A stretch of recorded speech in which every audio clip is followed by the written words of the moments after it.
আল্লাহুম্মা সাল্লি আলাই আল্লাহুম্মা বারিক আলাই। আজকে আমার খুতবার আলোচনার মূল বিষয় হবে মৃত্যুর ধরন নিয়ে। এই পৃথিবীতে আমরা সবাই মরব, এটা আমরা জানি, কিন্তু এই মৃত্যুটা সবার একরকম হবে না। এটা ব্যক্তির মর্যাদার উপরে খেয়াল রেখে মৃত্যুকে কঠিন এবং সহজ করা হয়, মর্যাদাকর করা হয়। এবং কিছু মৃত্যু আছে যেগুলোকে রাসূলুল্লাহ সাল্লাল্লাহু আলাইহি ওয়াসাল্লাম অপছন্দ করতেন। ইনশাআল্লাহ ওটা আমরা পরবর্তী কোনো এক খুতবায় আলোচনা করব। তো মৃত্যুর সম্পর্কে আলোচনা করার মতো বহু দিক আছে।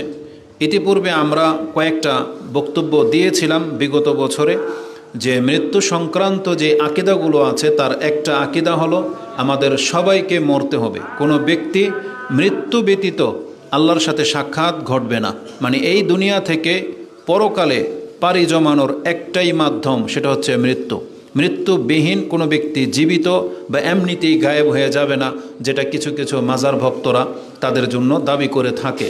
বরং আল্লাহ সুবহানাহু ওয়া তাআলা এটা প্রত্যেকটা সৃষ্টির জন্য বাধ্যতামূলক করে দিয়েছেন। আল্লাহর চূড়ান্ত বিষয়গুলোর মধ্যে থেকে একটা বিষয় হচ্ছে মৃত্যু, যা থেকে কোনো একজন ব্যক্তিকেও ছাড়া হবে না। সবচেয়ে শ্রেষ্ঠ যিনি, তাকেই যখন ছাড়া হয়নি, তাকেও মৃত্যুবরণ করতে হয়েছে। এর মধ্য দিয়ে আল্লাহ সুবহানাহু ওয়া তাআলা পুরো পৃথিবীর মানুষকে এই শিক্ষা দিয়ে দিয়েছেন যে কোনো ব্যক্তি মৃত্যু ছাড়া এই পৃথিবী প্রস্থান করার তার কোনো সুযোগ রাখা হয়নি। এবং মৃত্যু সংক্রান্ত একটা আকীদা হলো মৃত্যু কখন আসবে, কোথায় আসবে, এটা কাউকে জানিয়ে আসা হবে না। আর প্রত্যেক ব্যক্তি মৃত্যু থেকে যদি কেউ বাঁচতে চায়, পলায়ন করতে চায়, সেটাও তার পক্ষে কখনো সম্ভবপর হবে না। বরং আল্লাহ সুবহানাহু ওয়া তাআলা এইভাবে আমাদেরকে বলেছেন, আমরা মৃত্যুর কাছাকাছি যাই না, বরং মৃত্যু আমাদের কাছাকাছি আসে। আল্লাহ সুবহানাহু ওয়া তাআলা এর জন্য যে দায়িত্বশীল ফেরেশতাদেরকে নিযুক্ত করে রেখেছেন, তাদের কাছে সময় জানানো আছে। ওই সময় মোতাবিক তিনি আমাদের সাথে সাক্ষাৎ করবেন। আমরা তাদের কাছে যাই না, বরং সময় মোতাবিক ওই মালাকুল মউত বা মৃত্যু আমাদের কাছে উপস্থিত হবে। এই মর্মে আল্লাহ সুবহানাহু ওয়া তাআলা কোরআনের কিছু আয়াত দিয়ে আমাদেরকে সতর্ক সাবধান করেছেন। যেমন একটি আয়াত আপনি পেয়ে যাবেন সূরা নিসা 4 নম্বর সূরার 78 78 নম্বর আয়াত। আল্লাহ সুবহানাহু ওয়া তাআলা বলেছেন যে আইনামা তাকুনু ইউদরিকুমুল মাউত ওয়ালাউ কুনতুম ফি বুরুজিম মুশাইয়াদা। আল্লাহ সুবহানাহু ওয়া তাআলা বলেছেন, তোমরা যদি সুদীর্ঘ এবং সুসজ্জিত বা কঠোর দুর্গ তৈরি করো, আর সেখানে গিয়ে যদি তুমি আশ্রয় গ্রহণ করো, তারপরেও সেখানে মালাকুল মউত পৌঁছে যাবে। যে আইনামা তাকুনু ইউদরিকুমুল মাউত, মৃত্যু তোমার সাথে এসে সাক্ষাৎ করবে বা তোমাকে সে খুঁজে নেবে। মানে ইউদরিক হচ্ছে পেয়ে যাওয়া, মালাকুল মউত তোমাকে পেয়ে যাবে তুমি যেখানেই থাকো না কেন। তারপর আল্লাহ সুবহানাহু ওয়া তাআলা একটা দুর্গের কথা বলেছেন, সুরক্ষিত দুর্গ যদি তুমি তৈরি করো, সেখানে মালাকুল মউত থেকে তোমাকে কেউ বাঁচাতে পারবে না। এটা হচ্ছে সূরা নিসার একটি আয়াত। তেমনি আরেকটি আয়াত রয়েছে, মুনাফিকদের সম্পর্কে বলা হয়েছিল এবং ইহুদিদেরকে বলা হয়েছিল, যেটা সূরা জুমা 61 নম্বর সূরার 8 9 এই আয়াতগুলোতে পেয়ে যাবেন। 8 নম্বর 7 8 এগুলো আয়াতগুলো দেখেন। তাতে আল্লাহ বলেছেন, কুল ইন্নাল মাউতাল্লাযী তাফিররুনা মিনহু ফাইন্নাহু মুলাকীকুম। আল্লাহ বলেছেন, তুমি যতই এদিক সেদিক ছোটাছুটি করো, তুমি যতই চাও যে মৃত্যুর মুখোমুখি তুমি হবে না, তবে জেনে নাও মৃত্যু তোমার সাথে এসে সাক্ষাৎ করবে। কুল ইন্নাল মাউতাল্লাযী তাফিররুনা মিনহু, যা থেকে তোমরা পলায়ন পর, কিন্তু সেটা ফাইন্নাহু মুলাকীকুম, সে তোমার সাথে সে মোলাকাত করবে। যে মোলাকাত যে শব্দটা, এটা মূলত আরবি, যে মোলাকাত হওয়া মানে সাক্ষাৎ হওয়া। মৃত্যু তোমার সাথে সে মোলাকাত করবে, আলিঙ্গন করবে। যেমন আল্লাহ সুবহানাহু ওয়া তাআলা কোরআনে প্রায় 3টা আয়াতে অন্যভাবে বলেছেন যে কুল্লু নাফসিন যায়িকাতুল মাউত, যেটা সূরা আলে ইমরান 185, সূরা আম্বিয়ার 35 এবং আনকাবুত 29-এর 57-তে পেয়ে যাবেন। সেটা আরেকটা গত আলোচনা আমরা করে ফেলেছি। তাহলে এই আয়াতগুলো থেকে আল্লাহ আমাদেরকে জানিয়ে দিয়েছেন যে মৃত্যু এটা এমন একটা সৃষ্টি, প্রত্যেকটা প্রাণের সাথে এর সাক্ষাৎ ঘটবেই, এ থেকে কাউকে আলাদা করা হয়নি। তো এটা আমরা জানি, কিন্তু আজকের বিষয় হলো সেই মৃত্যুটা আমার জন্য কিভাবে নির্ধারণ করা হয়েছে, বা আমি কোন মৃত্যুটা আল্লাহ সুবহানাহু ওয়া তাআলার কাছে নিয়ে নিচ্ছি আমার চরিত্র দিয়ে, আমার কর্ম দিয়ে, ওটা কিন্তু আল্লাহ সুবহানাহু ওয়া তাআলা ব্যক্তির ঈমান এবং আমলের সাথে সংযুক্ত রেখেছেন। মৃত্যু সবারই দেহ থেকে প্রাণ বেরোবে, হয়তো ভূমিষ্ঠর সময় একই নিয়মে হয়তো জন্ম হয়েছে আমাদের অধিকাংশ মানুষের, অথবা কারো ব্যতিক্রম, যেমন কাউকে সিজার করে বের করা হয়, কারোটা নর্মাল ডেলিভারি হয়। কিন্তু মৃত্যুর ক্ষেত্রে ব্যক্তি পর্যায়ে পৃথক পৃথক ধরন আল্লাহ সুবহানাহু ওয়া তাআলা রেখেছেন। কোরআনের আয়াত থেকে যেটা আমরা জানতে পারি, এই ক্ষেত্রে আল্লাহ সুবহানাহু ওয়া তাআলা একটা মূলনীতি করেছেন যে মুমিন মুসলিম যারা এবং মুমিন মুসলিমদের মধ্যে যারা সৎ, এদের মৃত্যু কাফেরদের মতো হবে না। আর যারা পাপী, মুসলিম কিন্তু পাপী, তাদের মৃত্যুও সৎ ব্যক্তির মতো হবে না। মানে এখানে 4 শ্রেণীর কথা আল্লাহ সুবহানাহু ওয়া তাআলা উল্লেখ করেছেন। এক হলো মুমিন মুসলিম এবং সৎ। মুমিন মুসলিম হওয়ার পাশাপাশি সৎ, তার মৃত্যু কখনই পাপীর মতো হবে না, কাফেরের মতো হবে না। আবার যারা মুমিন মুসলিম কিন্তু পাপী, তার মৃত্যুটা কাফেরের মতো হবে না। আবার কাফেরের মৃত্যু মুমিনের মতো হবে না। তো এইভাবে আল্লাহ সুবহানাহু ওয়া তাআলা কোরআনে আমাদেরকে জানিয়েছেন যে প্রত্যেকের মৃত্যুটা পৃথক পৃথক হবে। এটা হবে আজকের খুতবার মূল বিষয়, যাতে করে আমরা যারা মুমিন মুসলিম, আমরা যেন আমাদের মর্যাদা বুঝতে পারি এবং যতদূর সম্ভব আমরা যেন আমাদের অন্যায় পথকে থামিয়ে দিই। কারণ এই অন্যায়ের প্রভাব এটা আমাদের মৃত্যুর উপরে পড়বে। যার অপরাধ যত বেশি হবে তাকে আল্লাহ সুবহানাহু ওয়া তাআলা কঠিন মৃত্যু দিতে পারেন বলে ইঙ্গিত করা হয়েছে। আমরা সেদিকে যাব। তো সৎ এবং অসৎ ব্যক্তির মৃত্যুতে যে পার্থক্য আছে, যে দাবিটা আমি করলাম, এই মর্মে কোরআন থেকে কয়েকটা আয়াত পেয়েছি। তার একটা আয়াত হচ্ছে সূরা আল জাসিয়া, 45 নম্বর সূরা, তার 21 নম্বর আয়াতটি আপনি দেখেন। আল্লাহ বলেছেন, আম হাসিবাল্লাযীনা ইজতারাহুস সাইয়্যাত। এখানে আল্লাহ সুবহানাহু ওয়া তাআলা একটা বিশেষ শ্রেণীর মানুষের কথা বলেছেন, যাদের জীবনটা সব সময় পাপের উপরে। আম হাসিবাল্লাযীনা ইজতারাহুস সাইয়্যাত আন নাজআলুহুম কাল্লাযীনা আমানু ওয়া আমিলুস সালিহাত সাওয়াআন মাহইয়াহুম ওয়া মামাতুহুম সাআ মা ইয়াহকুমুন। এটা হচ্ছে আয়াত। আল্লাহ বলেছেন যাদের জীবনটা সব সময় পাপের উপরে থাকে, এটা মূলত কাফের। কারণ কাফের যতক্ষণ পর্যন্ত ইসলাম গ্রহণ না করবে, মুনাফিক, কাফের, মুশরিক, তারা সব সময় সবচেয়ে বড় পাপে লিপ্ত। বাহ্যিকভাবে তাকে কোনো অন্যায় আপনি করতে দেখেন না, কিন্তু এই ব্যক্তি হচ্ছে কাফের হওয়ার কারণে সবচেয়ে বড় পাপে লিপ্ত। এর চাইতে বড় আর পাপ হয় না। কাফেরের চাইতে, মুনাফিকের চাইতে, মুশরিকের চাইতে বড় পাপ কিছু আছে? না, এটা তো সবচেয়ে বড় পাপ। এবং এই আয়াতে কেন বললাম যে এটার উদ্দেশ্য কাফের মুনাফিকের দিকে যাবে? কারণ তার পরের, তার বিপরীত দিকে আল্লাহ সুবহানাহু ওয়া তাআলা মুমিন মুসলিমকে এনেছেন। যেমন আল্লাহ বলেছেন, আন্নাজআলুহুম কাল্লাযীনা আমানু ওয়া আমিলুস সালিহাত। তার অবস্থাটা কি? ওই ব্যক্তির মতো হবে যেই ব্যক্তি আমার প্রতি ঈমান এনেছে এবং সৎ কাজ করে। তাহলে যেহেতু এমন পাপীর এগেনস্টে মুসলিমকে আনা হয়েছে, তার মানে ওই পাপী বলতে আল্লাহ এখানে কাফের বড় বড় পাপীদেরকে বুঝিয়েছেন। আর আরেকটা আয়াতের মধ্যে আমাদের মুসলিমদের মধ্যে যারা বড় পাপী তাদের কথাও আছে, সেটাও আমি আপনার কাছে কোট করব। তো এই আয়াতের মধ্যে আল্লাহ বলেছেন, আম হাসিবাল্লাযীনা ইজতারাহুস সাইয়্যাত, যারা সব সময় পাপের উপরে আছে, তারা এটা যেন না ভেবে নেয় আন নাজআলাহুম, আমি তাদের সাথে ওই আচরণ করব কামা, যেমনটা করা হয়েছে কাল্লাযীনা আমানু ওয়া আমিলুস সালিহাত সাওয়াআন। আল্লাহ বলেছেন তারা কি ভেবে নিয়েছে, এই দুনিয়াতে যেমন আমি উভয়কে দুনিয়া দিয়েছি, কাফেররা আমাদের চাইতে অনেক ভালো জীবন পেয়ে গেছে। তো এই কাফেরগুলো কি ভেবে নিয়েছে যে আল্লাহ সুবহানাহু ওয়া তাআলা একজন মুমিনের সাথে যে আচরণ করবে, তার মানে একটা কাফেরের সাথেও কি আল্লাহ সুবহানাহু ওয়া তাআলা পরবর্তী জীবনে ওই আচরণটাই করবেন? তারপর আল্লাহ উল্লেখ করে দিয়েছেন এই পার্থক্যটা শুরু হয়ে যাবে মৃত্যুর মুহূর্ত থেকেই। এজন্য আল্লাহ সুবহানাহু ওয়া তাআলা বলেছেন সাওয়াআন, কি সমান, মাহইয়াহুম ওয়া মামাতুহুম, তাদের জীবন যেটা তাদেরকে দেওয়া হবে এবং তাদের মৃত্যুটা কি একই রকম হবে। তার মানে আল্লাহ সুবহানাহু ওয়া তাআলা উল্লেখ করে দিয়েছেন যে মুমিনের মৃত্যুটা অবশ্যই এমনভাবে আল্লাহ নেবে, খুব সহজভাবে, যেই মৃত্যুটা আল্লাহ কোনো কাফেরকে দিবে না। আল্লাহ বলছেন কোনো কাফের যেন এটা ভেবে না নেয় যে মুমিনদের মৃত্যুটা যেভাবে ঘটে কোনো কাফের মৃত্যুটা ওইভাবে ঘটবে, এটা অসম্ভব ব্যাপার।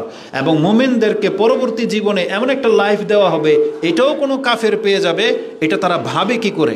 সাওয়া মা ইয়াহকুমুন, আল্লাহ বলেছেন সান, মানে কত মন্দ তাদের এই সিদ্ধান্ত, তাদের এই ডিসিশন। তার মানে যারা এমনটা ভাবে, আল্লাহ বলেছেন তারা খুব চরম বিভ্রান্তির মধ্যে আছে। এরপরে আরেকটা আয়াতে আল্লাহ সুবহানাহু ওয়া তাআলা, যেটা আপনি সূরা সদ 38 নম্বর সূরার 28 নম্বর আয়াতে পেয়ে যাবেন, তাতে আল্লাহ বলেছেন আম নাজআলুল লাযিনা আমানু ওয়া আমিলুস সালিহাতি কাল মুফসিদিনা ফিল আরদ আম নাজআলুল মুত্তাকিনা কাল ফুজ্জার। মানুষ কি ভেবে নিয়েছে, যারা এই জমিনের মধ্যে ফাসাদ সৃষ্টি করে তাদের সম্পর্কে আল্লাহ সুবহানাহু ওয়া তাআলা বলতেছেন আম নাজআলুল লাযিনা আমানু ওয়া আমিলুস সালিহাতি কাল মুফসিদিনা ফিল আরদ। ওই আয়াতের মধ্যে আল্লাহ প্রথমে কাফেরদের কথা বলেছেন, যে কাফেররা যেন এটা মনে না করে যে তাদের সাথে ওই আচরণ করব যা মুমিনদের সাথে করা হবে। আর এখানে আল্লাহ সুবহানাহু ওয়া তাআলা বলে দিয়েছেন তার উল্টা, যে আমি মুমিনদের কি ওই আচরণ করব যে আচরণটা আমি একজন ফাসাদকারীর সাথে করব। মানে যে আচরণটা ফেরাউনের সাথে করা হয়েছে ওই একই কি একজন মুমিনের সাথে করা হবে না। তাই আল্লাহ সুবহানাহু ওয়া তাআলা বলতেছেন আম নাজআলুল লাযিনা আমানু ওয়া আমিলুস সালিহাতি কাল মুফসিদিনা ফিল আরদ। যারা এই জমিনে ফাসাদ সৃষ্টি করেছে তাদের সাথে যা করা হবে এটা মুমিনের সাথে করা হবে না।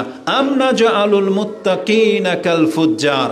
আর নাকি আমি মুত্তাকি পরহেজগার ব্যক্তিদের সাথে কি ওই আচরণ করব একজন ফাজের পাপীর সাথে যা করব। তার মানে বোঝা যাচ্ছে যে কাফের আর পাপীর সাথে আল্লাহ সুবহানাহু ওয়া তাআলা এমন কিছু করতে চাচ্ছেন বা এমন কিছু করতে যাচ্ছেন যা একজন মুমিন মুসলিমের সাথে করা হবে না। তার মানে সাওয়াআন মাহইয়াহুম ওয়া মামাতুহুম, তাদের জীবন এবং মৃত্যু এক নয়।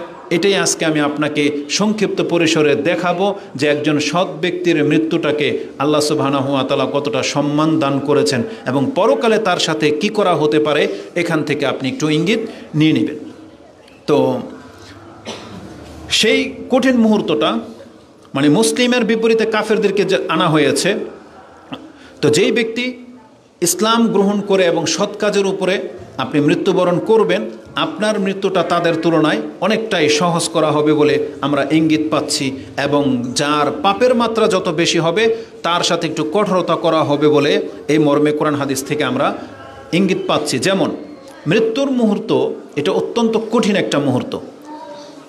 আব্দুল ইবনে আব্বাস রাদিয়াল্লাহু তাআলা আনহুমার ব্যাখ্যা অনুযায়ী আমরা দেখতে পাচ্ছি একজন ব্যক্তির জীবনের যত বড় বিপর্যয় চলে আসুক না কেন, সে যত আঘাত ব্যথিত হয়, মৃত্যুর চাইতে যন্ত্রণা আর কোনো কিছুর মধ্যে নাই।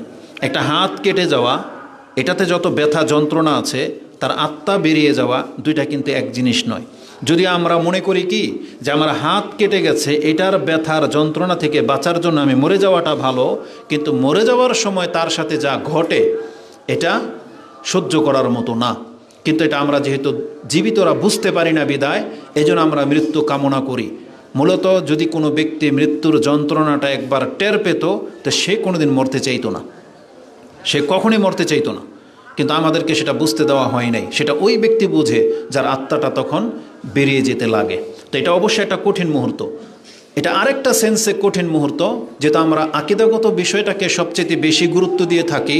এটা এই জন্যে কঠিন মুহূর্ত, আপনার আত্মা ছিঁড়ে যাবে এটা না হয় মেনে নেওয়ার মতো, কিন্তু এই মৃত্যুটা কঠিন মুহূর্ত অন্য আরেকটা দিক থেকে। সেটা হলো এই মৃত্যুটা এমন একটা মাপকাঠি যা আপনার সারা জীবনের মেহনতের ফলাফল। এই মৃত্যুটা, যার মৃত্যুটা খাতেমা বিল খায়ের, মানে ভালোর সাথে হবে, তাহলে এই ব্যক্তির মৃত্যুটা তার 60 বছরের পাপকে মিটিয়ে দেবে। কি মনে করেন? কেউ যদি 60 বছর অন্যায় পথে থেকে থাকে কিন্তু তার মৃত্যুটা যদি হয় ভালো পথে, তওবা করে নেওয়ার পর, মুসলিম হয়ে যাওয়ার পর, তাহলে তার এই মৃত্যুটা তার জন্য সুসংবাদ। সেটা যত কষ্টকর মৃত্যুই হয়ে যাক না কেন, কিন্তু মৃত্যুর দিন মুসলিম হওয়া, সৎ কাজের উপরে মরে যাওয়া, এটা তার সমস্ত পাপের উপরে পানি ঢেলে দেওয়ার মতো। আর এই মৃত্যুটা একটা পাপীর জন্যে খুব বড় ধরনের কষ্টের কারণ হবে। যারা হয়তো মুসলমান ঘরের সন্তান ছিল, যারা হয়তো ভালো ইবাদতে লেগেছিল, কিন্তু জীবনের শেষ মুহূর্তে এসে সে নাস্তিক হয়ে যাচ্ছে, শিরিক করে যাচ্ছে, বড় একটা পাপ ক্রাইম করতে গিয়ে মরে গেল, তাহলে এই মৃত্যুটা তার জন্য জীবনের সবচেয়ে কঠিন মুহূর্ত। কারণ এই মৃত্যুটা তার অতীতের সমস্ত নেকিগুলোকে নষ্ট করে দিয়ে তাকে মেরে দিল। এটা খুব কঠিন, কারণ এই মৃত্যুর দিনটাকে কেন্দ্র করে তার বিচার শুরু হবে যে সে কি মুসলিম হয়ে গণ্য হবে না কাফের হয়ে গণ্য হবে। এই মর্মেও একটা বক্তব্য আমরা অতীত করে ফেলেছি। তবে কথা যেহেতু এখানে আসছে, যদিও হাদিসটি একটু পরে আসতো, তবে ইঙ্গিত দিয়ে দিই।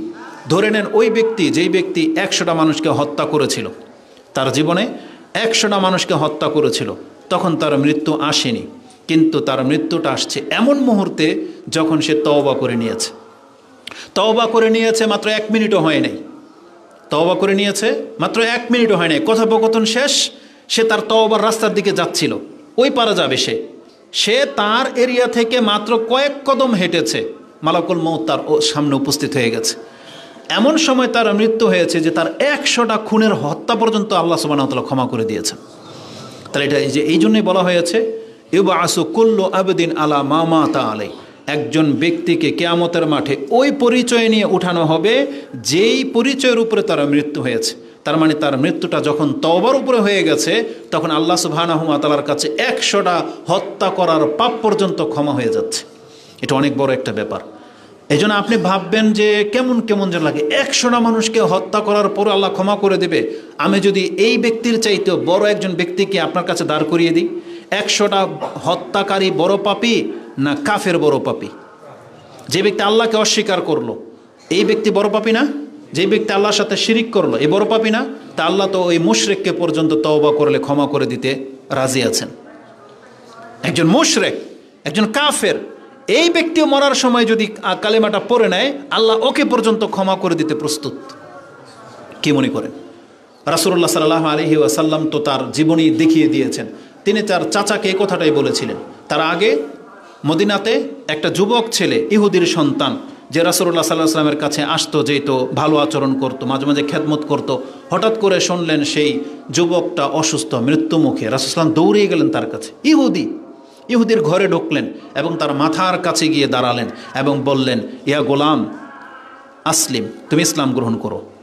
ফাসলামা, সে রাজি হয়ে গেল। একবার তার বাবার দিকে তাকিয়েছে, তখন তার বাবা তাকে বলল, আতা আবাল কাসেম, মুহাম্মদের মতন ব্যক্তি যখন আমার ঘরে আসছে, ছেলে তুই রাজি হয়ে যা। বলেই দিল লা ইলাহা ইল্লাল্লাহ। রাসূলুল্লাহ সাল্লাল্লাহু আলাইহি ওয়াসাল্লাম দাঁড়িয়ে গেলেন এবং বললেন, আলহামদুলিল্লাহ আনকাযাহু মিনান নার, আলহামদুলিল্লাহ সেই সত্তার যে আল্লাহকে জাহান্নাম থেকে মুক্ত করে দিলেন। অথচ তারপরেই মরে গেল, তাই না? তো রাসূলুল্লাহ সাল্লাল্লাহু আলাইহি ওয়াসাল্লামকে এটা জানানো হয়েছে এবং তিনি তার চাচাকে এই অপশনটাই দিয়েছিলেন যে, চাচা আপনি অনেক কিছু করেছেন, জীবনের শেষ মুহূর্তে এটা, ইয়া আম্মি কুল লা ইলাহা ইল্লাল্লাহ কালিমাতান উহাজ্জু লাকা বিহা ইনদাল্লাহ, একটা বাক্যই তো, শুধু আপনি বলে দেন না, এটাই তো আমি আল্লাহর কাছে হুজ্জত হিসেবে পেশ করে দিব। কিন্তু তার চাচা বলতে পারে নাই, কিন্তু এটা বলে নিলে নাজাত পেয়ে যেত। আবার একজন বলেছিল, কিন্তু টাইম পাস করার পর, যেমন ফেরাউনও লা ইলাহা ইল্লাল্লাহ বলেছিল, কিন্তু সময় পাস হয়ে যাওয়ার পর। তবে আল্লাহ সুবহানাহু ওয়া তাআলার বিচার কত সূক্ষ্ম দেখেন। আল্লাহ আমাদেরকে জানিয়ে দিয়েছেন, বান্দা এটা এমন একটা কথা, যেই ব্যক্তি বলে নিতে পারলো সেই ব্যক্তি জিতে যাওয়া ব্যক্তি হয়ে যাবে। তবে তোমার সময়টা যেন সঠিক সময় হয়, এমন না যে হয়তো তুমি বলবে কিন্তু তুমি বলেছ কিন্তু কাজ হবে না, যদি সে সময় মতো তুমি কাজ না করো। তো মৃত্যুটা খুব মারাত্মক একটা জিনিস। এটা জীবনের শেষ মুহূর্ত আপনার আমার কাছে দাঁড়াবে। প্রত্যেকটা ব্যক্তির আকাঙ্ক্ষা থাকতে হবে, আমি যেন মুসলিম হয়ে মরি। এজন্য মৃত্যুর দিনটাকে আপনি সহজভাবে নিয়েন না, কারণ মৃত্যুর দিনটা হচ্ছে জান্নাত এবং জাহান্নামের ফয়সালার দিন। ওই দিনের উপরে নির্ভর করে ফয়সালা করে দেওয়া হবে কে জান্নাতি না কে জাহান্নামী। এটা খুব সেন্সিটিভ একটা জিনিস। তো এই দিনটা খুব কঠিন একটা দিন। তো আসুন আজকে যেই সেন্সে কঠিন দিন হিসেবে আপনার কাছে পেশ করব, সেটা হচ্ছে মৃত্যুর যন্ত্রণাটা। আল্লাহ সুবহানাহু ওয়া তাআলা এই মৃত্যু ঘটানোর জন্য কিছু ফেরেশতাদেরকে নিযুক্ত করে রেখেছেন। তার মানে কিছু ফেরেশতাই রয়েছে যারা শুধু মৃত্যুর ঘটানোর কাজে নিয়োজিত। এই মর্মে আল্লাহ সুবহানাহু ওয়া তাআলা কোরআনে একাধিক আয়াত উল্লেখ করেছেন। তার একটি আয়াত আপনি নিয়ে নেন, সূরা আনআম 6 নম্বর সূরার 61 নম্বর আয়াত। আল্লাহ বলেছেন, ওয়ায়ুরসিলু আলাইকুম হাফাজাতান, আমি প্রত্যেকটা মানুষের সাথে হাফাজাতান মানে হচ্ছে এমন মালাইকাদেরকে নিযুক্ত করে রেখেছি, তারা তাদের সব কিছুকে হেফাজত করে। ব্যক্তিকেও হেফাজত করে মুসলিমদের এবং আমলেরও হেফাজত করে এবং কে কি কর্ম করে এগুলো সব কিন্তু ফেরেশতারা নোট করে রাখতেছে। এই কাজে কিছু ফেরেশতারা নিযুক্ত রয়েছেন। হাত্তা আল্লাহ বলেছেন এমন কি যখন উপস্থিত হয়ে যায় তারা মৃত্যুর সময়, ইযা জাআ আহাদুকুমুল মাউত, তোমাদের মৃত্যু যখন উপস্থিত হয়ে যায়, তাওয়াফাতহু রুসুলুনা, তখন আমার রসুলগণ মানে ফেরেশতাগণ তোমাদের এই কাজটা ঘটিয়ে থাকেন। ওহুম লা ইউফাররিতুন, আর তারা তাদের কাজে কোনোদিন মিস্টেক করে না। ফেরেশতাদের কাজে কোনোদিন গরমিল হয় না, কোনো রকমের মিস্টেক তারা করে না। এখন এত সূক্ষ্মভাবে তারা কাজ করে, কারণ হচ্ছে আল্লাহ সুবহানাহু ওয়া তাআলার ফয়সালা, কাকে কটা বাজে মৃত্যু দিতে হবে, কার মৃত্যুটা কোথায় হবে, এই সব কিছু সূক্ষ্মভাবে ফেরেশতারা কাজ করে। মেশিন, কম্পিউটার এগুলোর মধ্যে গোলযোগ দেখা দিতে পারে, কিন্তু আল্লাহ সুবহানাহু ওয়া তাআলার সিস্টেমে যেই ফেরেশতারা নিযুক্ত রয়েছেন তাদের চুলচেরা হেরফের হয় না। এজন্য আল্লাহ সুবহানাহু ওয়া তাআলা বলে দিয়েছেন যে তাদের দ্বারা কোনোদিন মিস্টেক হয় না। ওহুম লা ইউফাররিতুন, তাদের দ্বারা কোনো ভুল হওয়ার কোনো সম্ভাবনা নাই। তা আল্লাহ সুবহানাহু ওয়া তাআলা এখানে আমাদেরকে যে তথ্যটা জানিয়েছেন যে একাধিক ফেরেশতারা এই কাজে নিয়োজিত রয়েছেন। যদিও আমরা বলি মালাকুল মৌত এক বচন দিয়ে, কিন্তু আল্লাহ সুবহানাহু ওয়া তাআলা এই কাজে নিয়োজিতের জন্য একটা টিম, একটা দল রেখেছেন যারা পৃথিবীতে মৃত্যুর কাজটা ঘটিয়ে থাকেন। এটা জানা থাকলে কি হবে, আপনার ওই কনফিউজ, ওই প্রশ্নের আর আপনার মাথায় আসবে না যে মালাকুল মৌত যদি একজন হয় তাহলে বাংলাদেশের একজন এই প্রান্তে মরে যাচ্ছে, আমেরিকার আরেক প্রান্তে আরেকজন একই টাইম একই সেকেন্ডের মধ্যে মরে যাবে, তাহলে সে কি করে সেটা করতে পারে? তবে জেনে নেন মালাকুল মৌতের একটা টিম আছে, আল্লাহ সুবহানাহু ওয়া তাআলা তাদেরকে দিয়ে ঘটনাটা ঘটান। তবে রাইসুল মালাইকার মধ্যে যেমন একজন ফেরেশতা সর্দার হয়, লিডার হয়, তেমনি মালাকুল মৌতের এই টিমের মধ্যেও সম্ভবত একজন যিনি লিডার, তাকে উদ্দেশ্য করা হয়েছে মালাকুল মৌত। মূলত তিনি একা এই কাজটা করেন না, বরং তার টিমকে নিয়ে সেই কাজটা করেন, যেটা এই আয়াতের মধ্যে আল্লাহ ইঙ্গিত করে দিয়েছেন। তো এই মালাইকা বা মালাকাল মৌত যারা, এরা মানুষের মৃত্যুটাকে একরকম ঘটান না, ব্যক্তি পর্যায়ে তাদের রূপ চেঞ্জ হয়ে যায়। তারা পৃথিবীতে আসেন, কাফেরদের সাথে যেই রূপ নিয়ে আসবেন মুমিনের সাথে সেই রূপ নিয়ে আসবেন না, বা একজন মুসলিমের সাথে যেই রূপ নিয়ে যেই আচরণ ব্যবহার করা হয় সেটা কোনো কাফেরের সাথে করা হবে না। এটা হচ্ছে আজকের খুতবার মূল বিষয়।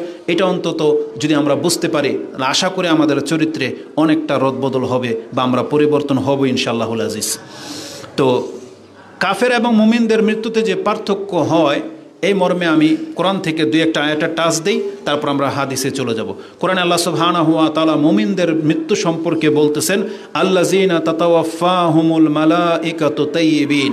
এখানে মূলত তার আগে মুমিন মুত্তাকিদের কথা রয়েছে এবং তাদেরকে আল্লাহ তাইয়্যিবিন বলে সম্বোধন করেছেন।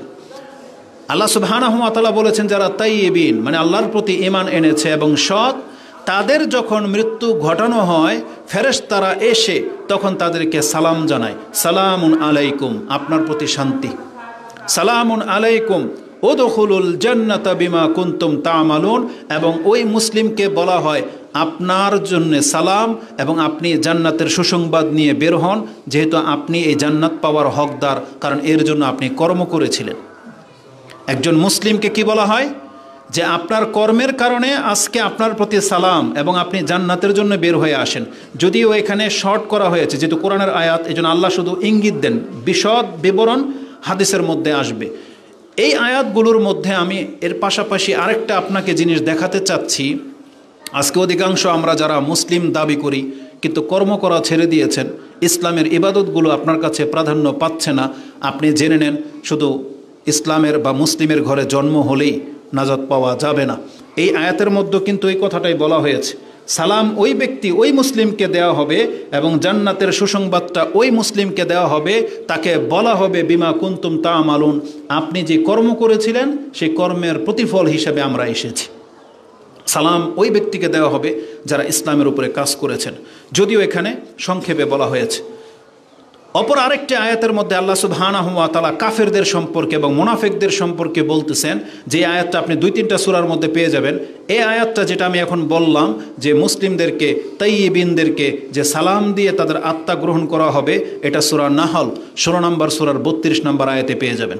আর কাফেরদের সম্পর্কে আল্লাহ সুবহানাহু ওয়া তাআলা বলেছেন যে ফাকাইফা ইযা তাওয়াফাতহুমুল মালাইকাতু ইয়াদরিবুনা উজুহাহুম ওয়া আদবারাহুম।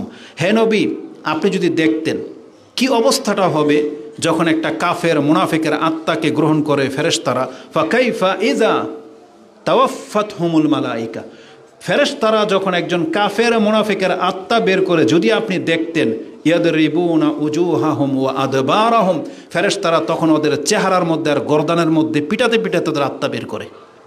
এটা আল্লাহ বলেছেন যে ফেরেশতারা কাফের মুনাফিকদেরকে ওদের চেহারাতে এবং গর্দানের মধ্যে দেয়। আমরা বিশেষ করে যখন কারো উপর রেগে যাই, এই যে কয় না, তো গর্দানাত দিব, মানে ঘেটে পেছন সাইডটাকে বোঝায়, তো ফেরেশতারাও তাকে গর্দানার মধ্যে কিলাতে থাকে বা আঘাত করতে থাকে এবং তাদের মৃত্যু ঘটে। এই আয়াতগুলোর তাফসীর এটাও বলা হয়েছে, বদরের যুদ্ধের দিন যখন কাফেরদেরকে মারা হয়েছিল, আবু জাহেল বলেন, উতবা, শেবা যারা বদরের যুদ্ধে মারা গিয়েছিলেন, তখন আবু জাহেলের পিঠের মধ্যে নাকি কিছু আঘাতের ছাপ দেখা গিয়েছিল। তাফসীরকারগণ উল্লেখ করেছেন যে রাসূল সাল্লাল্লাহু আলাইহি ওয়াসাল্লাম বলেছেন এটা হচ্ছে ফেরেশতাদের আঘাত।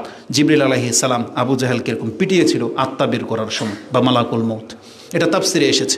কিন্তু ইবনে কাসির তিনি বলতেছেন না, এটাকে খাস করার কোনো প্রয়োজন নাই, এটা যে কোনো কাফেরের সাথে হতে পারে, যেহেতু আল্লাহ সুবহানাহু ওয়া তাআলা এখানে আমভাবে বলেছেন যে আপনি যদি দেখতেন যে কাফেরদের মৃত্যুটাকে ফেরেশতারা কিভাবে ঘটায়, তাহলে এটা শুধু বদরের যুদ্ধে যারা হত্যা হয়েছে, ওই জাহান্নামী হয়েছে, ওই কাফেরদের জন্যই না, পৃথিবীর সব কাফেরদের জন্য একই পরিণত হবে যে ফেরেশতাদের তাদের চেহারার মধ্যে এবং গর্দানের মধ্যে পিটিয়ে তাদেরকে মৃত্যু দিয়ে থাকেন। তাহলে এই দুইটা আয়াতের মধ্যেই, এই আয়াতটা সূরা মুহাম্মদ 47 নম্বর সূরার 27 নম্বরে রয়েছে। এই দুইটা আয়াত দিয়ে পৃথক করে দেওয়া হয়েছে যে ফেরেশতারা দুই শ্রেণীর মানুষের সাথে এক আচরণ করেন না, বরং পৃথক পৃথক আচরণে পেশ আসেন, এবং যার বিশদ বিবরণটা আপনি হাদিসে পেয়ে যাবেন। তো বনি ইসরাইল, এবার আসুন আমি আপনাকে দেখাই ফেরেশতাদের যে দুই দল, দুই রকমের রয়েছেন। এটা আমরা কোত্থেকে দলিল গ্রহণ করেছি? এক তো কোরআনের আয়াতে আল্লাহ সুবহানাহু ওয়া তাআলা বলেছেন সৎ ব্যক্তিদের কাছে ফেরেশতারা আদবের সাথে সালাম দিয়ে পেশ হয়, আর কাফেরদের সাথে তিনি রাগান্বিত, তারা রাগান্বিত এবং মানে বিভৎস চেহারা নিয়ে উপস্থিত হয়, যেটা দেখে ওর চোখ বড় হয়ে যায়। ফেরেশতারা যদি ভয়ঙ্কর রূপ নিয়ে আসে, ওটা দেখে এই যে ব্যক্তি মরে যাবে সে ভয় পায় এবং তার মানে আতঙ্ক তৈরি হয়ে যায়, এবং দেখতে পাচ্ছেন সে কাঁপতে থাকে এবং তার চোখ বড় হয়ে যায়। এটা হচ্ছে ওই ব্যক্তি দেখতে পারে, যেটা আমরা দেখতে পারি না। এবার আসুন রহমতের ফেরেশতা আর আযাবের ফেরেশতা যে পৃথক পৃথক হয়, এই মর্মে একটু বলেছিলাম একটু আগে যে ওই যে 100 জন ব্যক্তিকে হত্যা করার যে ঘটনা রয়েছে, তার বর্ণনাতে এরকমটা রয়েছে যে রাসূলুল্লাহ সাল্লাল্লাহু আলাইহি ওয়াসাল্লাম বনি ইসরাইলের ওই ব্যক্তির কথা উল্লেখ করতে গিয়ে বলেন, যখন সে 100 জন মানুষকে হত্যা করে ফেলেছে, তারপরও তওবার রাস্তা খুঁজেছে, তখন এক আলেম তাকে বলেছে, ওমা ইয়াহুলু বাইনাকা ওয়া বাইনা তাওবাতিহি, তোমার আর তোমার তওবার মাঝে কে বাধা হয়ে দাঁড়াইতে পারে? তখন সে তওবা করার সিদ্ধান্ত নিয়ে নিল, এবং সে ওই জমির দিকে যাচ্ছিল যেখানে ভালো মানুষরা বসবাস করে। হাদিসের বর্ণনাটা এখান থেকে আমি শুরু করতেছি যে ফাকাল লাহু রাজুলুন, তখন ওই আলেম তাকে বলেছিল, এতি কারিয়াতা কাজা ওয়া কাজা, তুমি ওই অঞ্চলে চলে যাও যেখানে ভালো মানুষরা বাস করে। আর এই ব্যক্তি কি করেছিল?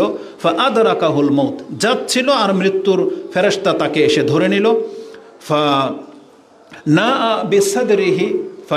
বিসাদরিহি নাহওয়াহা, তারপর রাসূলুল্লাহ সাল্লাল্লাহু আলাইহি ওয়াসাল্লাম ইঙ্গিত দিয়ে দিলেন যে সে যেখানে যাচ্ছিল, মালাকুল মউত যখন এসে গেছে, তার আগ্রহটা এত বেশি ছিল যে আমি তওবা করবই। তখন সে তার এই বডিটাকে, সিনাটাকে একটু আগ বাড়িয়ে দিয়েছিল, মানে আল্লাহর কাছে এটা দেখাতে চেয়েছে যে আমি ওখানে যাবই। কিন্তু মালাকুল মউত তাকে ধরে নিয়েছে, সে একবারে সামান্য একটু যেতে পেরেছিল। তখন আল্লাহ সুবহানাহু ওয়া তাআলা মালাকুল মউত আত্মা যখন নিয়ে নিল, তখন দুই ফেরেশতা সেখানে উপস্থিত হয়ে গিয়েছিল। ফাখতাসামাত বিহি মালাকানে, মালাইকাতুর রাহমা ও মালাইকাতুল আযাব। তাহলে সেখানে দুই গ্রুপের ফেরেশতা উপস্থিত হয়ে গিয়েছিল, একটা হচ্ছে রহমতের ফেরেশতা, একটা হচ্ছে আযাবের ফেরেশতা। তখন আল্লাহ সুবহানাহু ওয়া তাআলার পক্ষ থেকে এই তওবাকারীকে কিভাবে ক্ষমা করা হয়েছে, ইমাম বুখারী সে হাদিস কোট করেছেন, ফাআউহাল্লাহু ইলা হাযিহি আন তাকাররাবি ওয়া হাযিহি আন তাবাঈদি, ওই জমিনটাকে বলেছে তুমি একটু কাছে চলে আসো, আর যেখান থেকে সে এসেছিল তাকে বলেছে তুমি একটু দূর হয়ে যাও। তখন আধা হাত মেপে দেখা গেল যে তার তওবার জায়গাটাতে সে আধা হাত ঢুকে গিয়েছিল।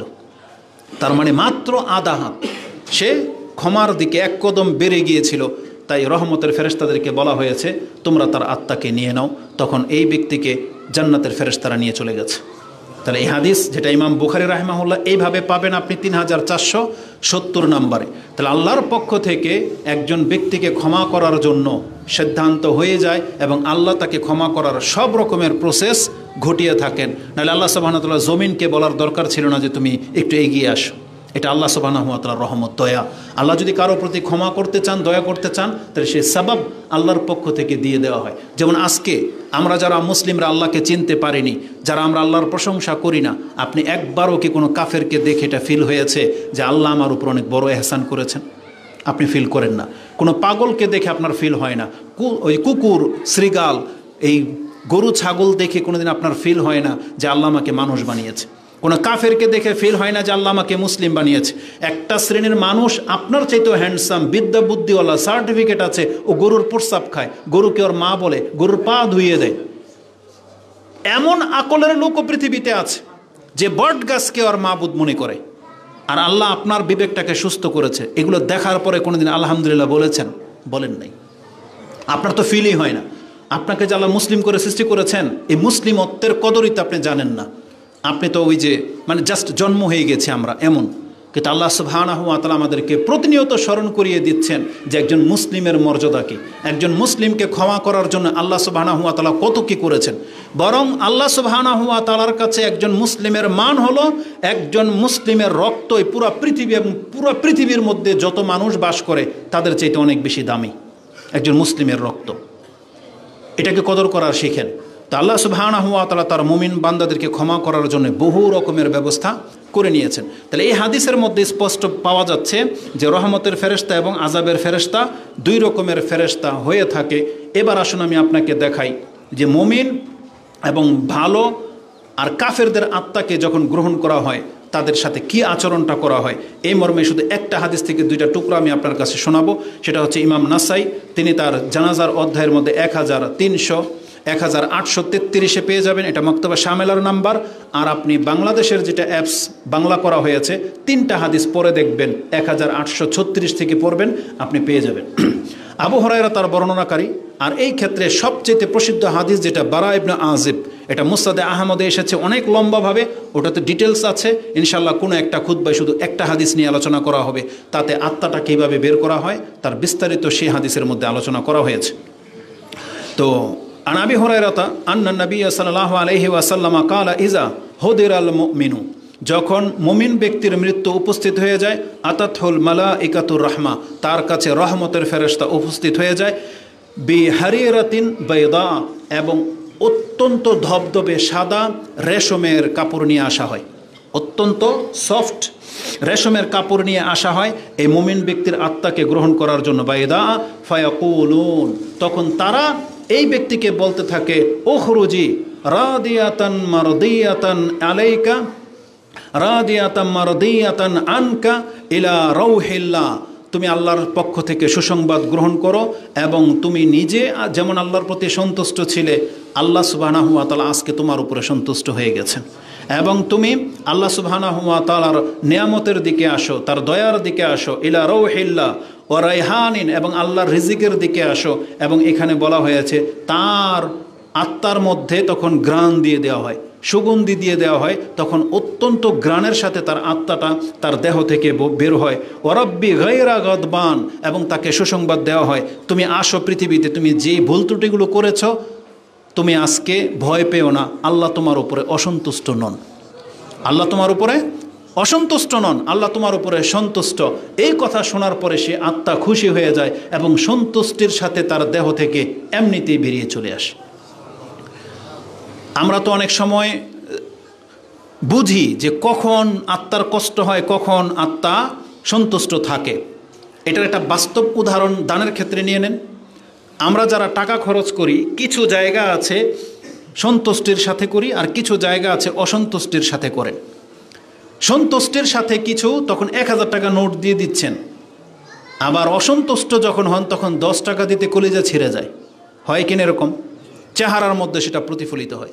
তাহলে টাকা খরচ করার ক্ষেত্রে যখন সন্তুষ্টি অসন্তুষ্টির প্রক্রিয়াটা কি সেটা বুঝতে পারেন, ঠিক মৃত্যুর সময় যখন আপনার আত্মাটা দিয়ে দিবেন তখন সেটা সন্তুষ্টির সাথে আর অসন্তুষ্টির সাথে হলে কেমন হবে, এটা তো ওই ব্যক্তি বুঝতে পারে, যেটা আমি হয়তো ব্যক্ত করতে পারবো না। এটা আমি আর আপনি কেউ ব্যক্ত করতে পারবো না। এটা জাস্ট একটা অনুভূতি, অনুভব করে নিতে হবে যে আল্লাহ সুবহানাহু ওয়া তাআলা যখন একজন মুমিন বান্দাকে এই সুসংবাদ দিয়ে ফেরেশতা পাঠাবেন যে তাকে সালাম বলবে, তাকে জান্নাতের সুসংবাদ দেবে, আর বলবে আল্লাহ তোমার উপরে অসন্তুষ্ট না, তখন তার আত্মাটা কী অবস্থাটা হবে এটা আপনি বুঝতে পারেন।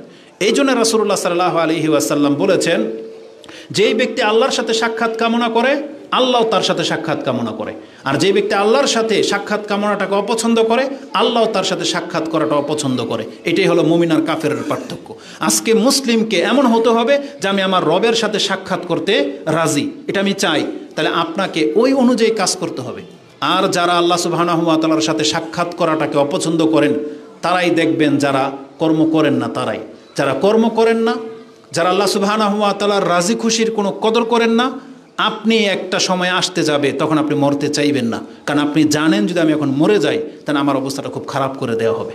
এটা আমরা জানেন। এটা হচ্ছে ওই ছাত্রদের মতো যে ক্লাসে পড়া পারে না, ও ভাবে কি আমার চেহারাটা যেন টিচারের সামনে না আসে, ও তখন নিচের দিকে তাকায় থাকে, এদিক সেদিক করে, মানে ওর চোখে চোখ চাবে না, কারণ তাকাইলে আমাকে বলবে তুই পড়া বল, তাই না? এটা হচ্ছে আমাদের চরিত্র। তা আজকে আমরা কর্মের কারণে আল্লাহর সাথে সাক্ষাৎ করাটাকে আমরা হারিয়ে ফেলতেছি, যেটা মোটেও উচিত নয়। বরং আল্লাহ কি বলেছেন, মান কানা ইয়ারজু লিকা রাব্বিহি ফালিয়ামাল আমালান সালেহ। আল্লাহ কি বলেছেন, যেই ব্যক্তিটা আশা রাখো যে আমার সাথে আমার রবের সাক্ষাৎ হোক, তাহলে সে যেন সৎ কাজ করে। ফালিয়ামাল আমালান সালিহান, সে যেন কর্ম করে। কি কর্ম? ভালো কর্ম। ওয়ালা ইউশরিক বি ইবাদাতি রাব্বিহি আহাদা, আর সে যেন কোনো অবস্থাতে আল্লাহর সাথে যেন শিরিক না করে। তার মানে এই ব্যক্তির সাথে আল্লাহ সুবহানাহু ওয়া তাআলার সাক্ষাৎ ঘটবে, যেটা সূরা কাহফের সর্বশেষ আয়াতে 110 নম্বর আয়াতে পেয়ে যাবেন। তো এখানে আল্লাহ সুবহানাহু ওয়া তাআলা আমাদেরকে জানাচ্ছেন রাসূলের মাধ্যমে যে রহমতের ফেরেশতা এসে তাকে সালাম জানায়, যেটা কোরআনের আয়াতে আপনাকে দেখিয়েছি। কোন আয়াতে মনে আছে? সূরা আনআমের 61 নম্বর আয়াতে সম্ভবত রয়েছে। আর এখানে আল্লাহ সুবহানাহু ওয়া তাআলা কি বলেছেন, তাকে বলা হবে ওয়া রাব্বি গায়রা গাদবান, আল্লাহ তোমার উপরে অসন্তুষ্ট নও, তুমি সন্তুষ্ট চিত্তের সাথে বেরিয়ে আসো। ফাতাখরুজু কাআতিয়াবি রিহিল মিস্ক, তখন রাসূল বলেছেন এই মুমিন ব্যক্তি, সৎ ব্যক্তির আত্মা বেরিয়ে আসে যেমন আতরের ডিব্বার ভিতরে রিহিল মিস্ক যদি থাকে আর খুলে দিলে পুরো মসজিদটা যেমন ঘ্রাণে ভরে যাবে। তখন রাসূল সাল্লাল্লাহু আলাইহি ওয়াসাল্লাম বলতেছেন, একজন মুমিনের আত্মা যখন বের হয়ে এসে ফেরেশতার হাতে চলে আসে, তখন পুরো ফেরেশতার জগৎ সে ঘ্রাণ অনুভব করে। এখন তারা এটাকে প্রশান্তির সাথে নিতে চায়, যেমন ভালো ঘ্রাণ হলে সবাই একটু লাগাইতে চায়, বোঝেন না? তখন ফেরেশতারা কারাকারি করে, যে বলছে এই আত্মা আমি নিয়ে যাবো, এ বলছে এই আত্মা আমি নিয়ে যাবো। তখন একজনের হাতও খালি থাকে না, একের পর এক নিতেই থাকে। যেমন আমরা কিছু পয়সাওয়ালাদের দেখেছি, বা গরিব হলেও যার অত্যন্ত ফুটফুটে একটা সন্তান জন্মে, যাকে দেখে চোখ লেগে যায়, দেখবেন যে কেউ কোলে নিতে চায়। কি করে? খালা নেবে, ফুফু নেবে, কারাকারি লেগে যায়, দাদা নেবে, নানি নেবে, আত্মীয় স্বজন পাড়াপড়শি বলবে আমাকে একটু দাও, যে দেখবে সেই কোলে নিতে চায়। তাহলে এটা একটা ফুটফুটে বা পছন্দনীয় বাচ্চা যখন হয়ে যায়, এটা যখন আমরা এই আচরণ করি, ঠিক এই একই আচরণ মালাইকাদের মধ্যেও রয়েছে। তখন যারা দুনিয়া থেকে একটা ঘ্রাণওয়ালা আত্মা বের হয়ে আসে, তখন তারা কারাকারি করে, যেটা আমি নিয়ে যাব, এ বলে আমি নিয়ে যাব। এইভাবে করতে করতে প্রথম আকাশ পর্যন্ত চলে যায়, এবং প্রথম আকাশে গিয়ে যখন বলা হয় যে দরজা খোলা হোক, এটা অমুক ব্যক্তির আত্মা, তখন বলে মারহাবান ইয়া আইয়াতুহান নাফসুত তাইয়্যিব কানাত ফিল জাসাদিত তাইয়্যিব, হায় উত্তম আত্মা, তুমি একটা উত্তম দেহ থেকে বের হয়ে আসছো, আসো, তোমার জন্য ওয়েলকাম। মারহাবান বলা হয়, ওয়েলকাম, আসো, তোমার জন্য আমাদের দরজা প্রশস্ত। তাকে নিয়ে নেওয়া হয়, যেটা হাদিসের ডিটেলসের মধ্যে আপনি পেয়ে যাবেন, যে রাসূল বলেছেন ফাতাখরুজু কাআতিয়াবি রিহিল মিস্ক। রিহিল মিস্ক মানে যেটা আমরা কখনো দেখি নাই, হয়তো এত দামি আতরের মতো তার আত্মা থেকে ঘ্রাণ বেরোতে থাকে, যেটা ইমাম নাসাই যেমনটা বলেছি 1833 থেকে 36 মধ্যে আপনি পেয়ে যাবেন। অপরদিকে কাফেরদের আত্মা সম্পর্কে কি করা হয়েছে, কি বলা হয়েছে?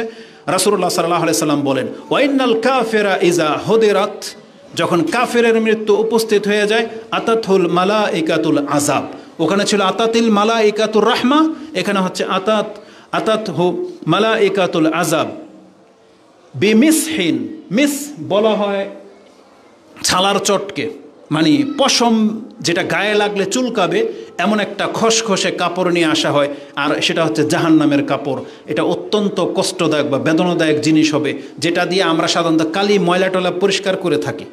রেশমের কাপড় দিয়ে কেউ যেন হাত মুছে ময়লা পরিষ্কার করে, দেখবেন যে না, ওই যে যেই বাচ্চাটাকে আপনি পছন্দ করেন ওটাকে কিন্তু একবারে সফট কাপড় দিয়ে, কিন্তু অনেক দামি কাপড় দিয়ে তাকে প্রথমে জড়ানো হয়। ছোট বাচ্চাকে পয়সার অনুযায়ী, যার যত পয়সা আছে সে পারলে এমন কিছু অর্ডার করে আনে নতুন কাপড় নতুন বাচ্চার জন্য। আল্লাহ সুবহানাহু ওয়া তাআলা এটা প্রত্যেক মুমিনের আত্মার জন্য করে থাকেন। সেখানে সফট কাপড় দিয়ে জাহান্নামের ওই রহমতের ফেরেশতাদেরকে পাঠানো হয়। আর অপরদিকে আল্লাহ সুবহানাহু ওয়া তাআলা কাফেরদের সাথে কি আচরণ করা শিখিয়েছে, যে মালাইকারা বেমিসহিন একটা ছালার চট নিয়ে আসবে ওর আত্মাটাকে নেওয়ার জন্য। কারণ কোনো প্রাণী যখন মরে যায়, চিকা, ইঁদুর আপনার ঘরের কোনো করণের আপনার ঘরের ভিতরে গন্ধ পাচ্ছেন, তখন ওই কাপড়টাকে কি আপনার ওই রুমালটা দিয়ে ধরবেন? তখন কি বলে, একটা কিছু নিয়ে আয়, তাই না? যে কাপড়টা ফেলে দেওয়ার মতো এমন একটা কাপড় নেকড়ে আপনি এনে তখন ওই মরা ইঁদুরটা, মরা বিড়ালটাকে আপনি ধরে বা কাগজ দিয়ে ধরে ওটা সহ আপনি ফেলে দেন। মানে ওই এমন একটা জিনিস দিয়ে আপনি ধরেন যেটার আপনার কাছে কোনো মূল্য নাই। তখন এই ছালার চট দিয়ে এদের আত্মাটাকে গ্রহণ করা হয়। ফায়াকুলুন, তাকে বলা হয় উখরুজ, বের হয়ে আস, সাখিতাতান মাসখুতাতান আলাইকি, তুই যেমন আল্লাহ সুবহানাহু ওয়া তাআলার প্রতি অসন্তুষ্টি ছিলি, অবিশ্বাসী ছিলি, আল্লাহ সুবহানাহু ওয়া তাআলা তোর উপরে এখন অসন্তুষ্ট, বের হয়ে আস। এখন অসন্তুষ্টির মজা ওকে চাখানো হবে এবং বলা হবে মাসখুতাতান আলাইকি ইলা গাদাবিল্লাহি ওয়া আযাবিহি, আল্লাহর গজব, রাগ এবং তার শাস্তির জন্য তুমি প্রস্তুত হয়ে যাও। তাকে এভাবে বলা হয় আজ্জা ওয়া জাল, আল্লাহ সুবহানাহু ওয়া তাআলার ক্রোধের জন্য তুমি বের হয়ে আসো। ওয়া তাখরুজু কাআনতানি রিহি জিফা, এই জমিনের মধ্যে সবচাইতে দুর্গন্ধযুক্ত যে বস্তু রয়েছে এই ব্যক্তির কাফেরের আত্মা থেকে এরকমের দুর্গন্ধ ছড়ায়, যেটা ফেরেশতারা একে নিতে চায় না, বরং তারাও কারাকারি করে। কোন হিসেবে নিতে চায় না? এ বলবে তুই ধর, এ বলবে না তুই ধর, আমি নেব না, বলে কিনা এরকম। যখন দেখবেন ওই যে আমরা যখন এই মরা পচাটাকে কাউকে ফালাইতে চাই, তখন এই যে পোলাপান যারা আসে, ও কয় তুই ধর, ও কয় না তুই ধর। দেখেন না এরকম দৃশ্য? খুব মারাত্মক একটা ব্যাপার। তার মানে এটা এমন একটা জিনিস, এটা কেউ নিজের সাথে রাখতে চায় না। তখন ফেরেশতারা একে অপরের কাছে ছোড়াছুরি করবে, বলছে এটা আমি নেব না। এইভাবে তারা প্রথম আকাশে চলে যায়, কিন্তু প্রথম আকাশের দরজা খোলা হয় না, কারণ আকাশের ওপারে রয়েছে আল্লাহ সুবহানাহু ওয়া তাআলার জান্নাতের নেয়ামত। সেখানে দুনিয়ার কোনো নাপাকি আকাশের উপরে উঠতে পারে না, তখন তার দরজা খোলা হবে না। তখন ওখান থেকে, এক বর্ণনায় আসছে, ওখান থেকে ছুঁড়ে ফেলা হয় ওই কাফের আত্মাগুলো যেখানে জমা থাকে, যেটাকে আমরা সিজ্জিন হিসেবে জানি, তখন ওই আত্মাটা ওখানে এসে পতিত হয়। তখন ওই কাফেরদের সাথে আত্মাকে যুক্ত করে দেওয়া হয়। এই আচরণটা করা হবে, যেটা আপনি নাসাইতে পেয়ে যাবেন। তো এই বর্ণনা থেকে আমি আপনাকে যেটা দেখাতে চেয়েছি, অবশ্যই মোমেন মুসলিমের সৎ ব্যক্তির আত্মা কাফেরদের মতো বেরোবে না। কাফেরদের আত্মা খুব কঠিনভাবে বের হয়, এবং রাসূলুল্লাহ সাল্লাল্লাহু আলাইহি ওয়াসাল্লামের ওই কষ্টটার কথা একটু পরেই আমি আপনার কাছে বলবো। এই সম্পর্কে একটা আকিদাগত ব্যাপার আছে, সেটাকে আমি বলে নেই। ঘড়ি কই, কটা বাজে এখন? 1:22, 1:30টার মধ্যে শেষ হয়ে যাবে। মৃত্যুর যন্ত্রণা এটা একটা আকিদাগত ব্যাপার। যদি এটা আমরা না বলি, তখন অনেক সময় দেখা যাবে, আল্লাহ না করুক, আমাদের কোনো শিক্ষক, সালাফি কোনো আলেম, বা আপনার দাদা, নানা, বয়োজ্যেষ্ঠ এলাকার কোনো সৎ ব্যক্তি মরার সময় যদি আপনি তাকে কষ্ট পেয়ে মরতে দেখেন, তখন আবার এটা ভাইবেন না যে খুতবায় তো শুনেছিলাম কাফের পাপীদের মৃত্যু অনেক কষ্টে বের হয়, তার মানে এই লোকটাও মনে হয় তাহলে লুকিয়ে লুকিয়ে কোনো পাপ করতো, যার ফলে তো কষ্ট পেয়ে মরতেছে। এমন আকিদা যেন না থাকে। কারণ মৃত্যুর যন্ত্রণা চোখে দেখে আপনি এখান থেকে নেগেটিভ ধারণা নিতে পারবেন না, যদি সেই ব্যক্তি মুসলিম হয়। যদি অবশ্যই জালেম কোনো কাফের হয়, আপনার এই আকিদা ঠিক আছে, আপনি বলবেন যে আল্লাহ ওকে খুব কঠিন মৃত্যু দিয়ে মারছে। কিন্তু যদি একজন মুসলিম হয়, সে যত বড় পাপী হয়ে যাক না কেন, বা আপনি জানেন না সে পাপী নাকি, কখনো যেন আপনার অন্তরে তার সম্পর্কে খারাপ ধারণা না জন্মে। আরেকটা কথা বলে দেই, যাদের খুব কাছের আত্মীয় যদি মরে যায়, যদি আপনার কাছে অপছন্দনীয় কোনো কিছু লেগে থাকে, আপনি কখনো সেটা বেশি মানুষকে দেখতে দিবেন না। হতে পারে ধরেন আপনার মা, বাবা, ভাই, বোন, কেউ, স্ত্রী অনেক মোটা হয়ে গেছে, পেট হয়তো ফেটে যাবে, বা কালো হয়ে গেছে, বা শুকিয়ে গেছে, এমন কিছু অপ্রীতিকর যদি কোনো কিছু দেখেন, তাহলে আপনার চেষ্টা করতে হবে সেটা যত কম মানুষ দেখুক। নিজে নিজে গোসল দেবেন পারলে, নাহলে খুব নিকট আত্মীয়রা গোসল দেবে, অথবা যেই ব্যক্তি বিশ্বস্ত এটাকে মানে প্রকাশ করে দেবে না, এমন ব্যক্তিদেরকে দিয়ে গোসল দেবেন, কারণ এই ব্যক্তির গোপন এই জিনিসগুলোকে লুকিয়ে রাখা এটা মুসলিমদের উপর ফরজ দায়িত্ব, যাতে করে আপনার পরবর্তীতে কষ্ট না হয়, আপনার মার যেন মানহানি না হয়, আপনার এই পরিবারের এই লোকটার যেন মানহানি না হয়, এটা যেন সমাজের মধ্যে কানা ঘুষা না হয় যে ওনাকে গোসল করাইতে গিয়েছিলাম দেখলাম যে পেট একদম ফুলে বালিশ হয়ে গেছে, এটা যেন না করা হয়। কারণ মুসলিমরা জীবিত থাকা অবস্থায় যেমন সম্মানিত, মৃত্যু অবস্থায়ও তার লাশকে আল্লাহ সুবহানাহু ওয়া তাআলা এতটা সম্মান দিয়েছে। তো এই হাদিসগুলো যখন পড়ি তখন মানে আমরা যে আসলে পাপী, আল্লাহ সুবহানাহু ওয়া তাআলার শুকরিয়া আদায় করতে আপনি শেষ করতে পারবেন না। আপনি কি দেখেছেন যে কোনো একটা হিন্দু মরে যায় ওকে কিভাবে জ্বালানো হয়? নেটের মধ্যে মাঝে মাঝে দেখেছি, বাঁকা হয়ে যায়, ওকে পিটানো হয়, বাঁশ দিয়ে চেপে ধরা হয়। কিন্তু আমাদের মুসলিম আমরা যত বড় পাপী হয়ে যাই না কেন, রাসূল বলেছেন একটা মৃত ব্যক্তির হাত ভেঙে দেওয়া মানে একটা জীবিত ব্যক্তির হাত ভেঙে দেওয়া। এতটা সম্মান দেওয়া হয়েছে একজন মুসলিমকে। তো যেহেতু আল্লাহ সুবহানাহু ওয়া তাআলা দুনিয়াতে আমাদেরকে এতটা সম্মান দিয়েছেন, আমাদের মুসলিমদের উচিত আমাদের সম্মান রক্ষা করে চলা। এজন্য আমাদেরকে কাফেরদের মতো যা ইচ্ছা তাই করতে হবে না, আমাদের সম্মান বোধটাকে রক্ষা করে চলতে হবে। তো রাসূলুল্লাহ সাল্লাল্লাহু আলাইহি ওয়াসাল্লাম মৃত্যুর যন্ত্রণা সম্পর্কে আমাদেরকে যে আকীদা শিক্ষা দিয়েছেন, কোরআনে আল্লাহ সুবহানাহু ওয়া তাআলা আমভাবে বলেছেন, যে আয়াতটি আপনি সূরা কফ 50 নম্বর সূরার 19 নম্বর আয়াতে পেয়ে যাবেন। আল্লাহ বলেছেন ওয়াজাআত সাকরাতুল মাউতি বিল হক, নিশ্চয়ই মৃত্যুর একটা যন্ত্রণা রয়েছে, এটা চূড়ান্ত সত্য। যেই জিনিস থেকে বিল হক যালিকা মা কুনতা মিনহু তাহিদ, যেই জিনিস থেকে তুমি সবসময় মুক্ত থাকতে চাইতে যে আমাকে যেন মৃত্যুর যন্ত্রণা স্পর্শ না করুক, কিন্তু আল্লাহ বলেছেন এটা চূড়ান্ত সত্য, এটা প্রত্যেকটা ব্যক্তিকে স্পর্শ করতেই হবে। এটা একটা মৃত্যু মানে আকীদাগত দিক। আমি আপনাকে যে জিনিসটা দেখাবো এটা কিভাবে আকীদাগত দিক হলো, আয়েশা রাদিয়াল্লাহু তাআলা আনহার থিঙ্কিং মানে তার চিন্তা থেকে সেটা আমরা জেনেছি। তিনি কি বলেছেন জানেন? আয়েশা কালাত মা আগবিতু আহাদান বিহাউনি মাউতিন বাদাল্লাযী রাআইতু মিন শিদ্দাতি মাউতি রাসূলিল্লাহি সাল্লাল্লাহু আলাইহি ওয়াসাল্লাম, রাওয়াহু তিরমিজি। ইমাম তিরমিজি তার জানাজার অধ্যায়ে 979-তে হাদিসটা কোট করেছেন যে আয়েশা রাদিয়াল্লাহু তাআলা আনহা বলেন, আমি যদি কোনো ব্যক্তির হীন অবস্থায় মরতে দেখি, তার মৃত্যুর যত খারাপ পরিণতি হোক না কেন, আমি কোনোদিন তার মৃত্যু সম্পর্কে বিরূপ ধারণা করতাম না। কবে থেকে? রাসূল ইসলামের মৃত্যু দেখে নেওয়ার পর থেকে। কারণ আয়েশা রাদিয়াল্লাহু তাআলা আনহা তিনি বুঝতে পেরেছিলেন মৃত্যুর যন্ত্রণাটা কত বেশি। কারণ আয়েশা রাদিয়াল্লাহু তাআলা আনহার কোলে রাসূল ইসলামের মাথাটা তখন ছিল। তিনি বলছেন বাইনা যা কিনাতি ও হা কিনাতি, বুক এবং ওই থুতনির মাঝখানে রাসূল ইসলামকে এইভাবে তিনি আগলে ধরেছিলেন। আর তখন তার আত্মাটা যখন বেরিয়ে যাচ্ছে, রাসূল বলেছেন লা ইলাহা ইল্লাল্লাহ ইন্না লিল মাউতি সাকারাত, নিশ্চয়ই মৃত্যুর একটা যন্ত্রণা রয়েছে, এটা সত্য। রাসূল ইসলাম নিজে কোনোদিন যত কষ্টে থাকতেন তিনি কিন্তু হায় হুতাশ করতেন না। তিনি জ্বরে ভুগতেছেন, আব্দুল্লাহ ইবনে মাসউদ ঢুকেছে, তো বলতেছে ইয়া রাসূল ইন্নাকা ওয়াকান শাদীদান, আপনি মনে হয় খুব কঠিন মানে যন্ত্রণাতে আছেন। রাসূল ইসলাম বলেছেন তোমাদের দুইজন ব্যক্তির জ্বরকে যদি প্লাস করা হয় যত হবে, আমার একা ততটা জ্বর হচ্ছে এবং অতটা কষ্ট হচ্ছে। কিন্তু রাসূল সাল্লাল্লাহু আলাইহি ওয়াসাল্লাম কোনোদিন প্রকাশ করতেন না। কিন্তু মৃত্যুর যন্ত্রণাটা কত মারাত্মক হতে পারে যে তিনি লা ইলাহা ইল্লাল্লাহ বলতেছেন এবং বলতেছেন ইন্না লিল মাউতি লা সাকারাত, নিশ্চয়ই মৃত্যুর যন্ত্রণা অনেক কঠিন। এইভাবে যখন তার প্রাণটা বেরিয়েছে, আয়েশা রাদিয়াল্লাহু তাআলা আনহা থেকে আকীদা কি গ্রহণ করেছেন যে মুহাম্মদুর রাসূলুল্লাহ সাল্লাল্লাহু আলাইহি ওয়াসাল্লাম যিনি পৃথিবীর একমাত্র আল্লাহর কাছে প্রিয় ব্যক্তি, যেই স্থানটা তিনি পৌঁছে গেছেন পৃথিবীর কেউ পৌঁছতে পারে নাই, তার মৃত্যু যদি আল্লাহ সুবহানাহু ওয়া তাআলা কষ্ট দিয়ে থাকেন, তাহলে আর পরে কোনো ব্যক্তির মৃত্যুতে যদি কষ্ট হয় আমি তাকে খারাপভাবে নেই না। কারণ এটা আল্লাহর হিকমা, আল্লাহই ভালো জানে কেন তাকে কষ্ট দিলেন, কেন তাকে এইভাবে নিয়ে গেলেন। তবে মৃত্যুর হাকিকত সম্পর্কে বলা হয়েছে, যদি কোনো সৎ ব্যক্তির মৃত্যুতে কষ্ট হয় তার মানে আপনাকে পৃথিবীবাসীকে আল্লাহ এই মেসেজ দিতে চেয়েছেন যে এর দ্বারা যে ভুল ত্রুটিগুলো হয়েছে আমি আল্লাহ এই মৃত্যুর মাধ্যমে তার এতটুকু ভুল ত্রুটি পর্যন্ত ক্ষমা করে তাকে নিষ্পাপ করে আমার কাছে নিয়ে আসলাম।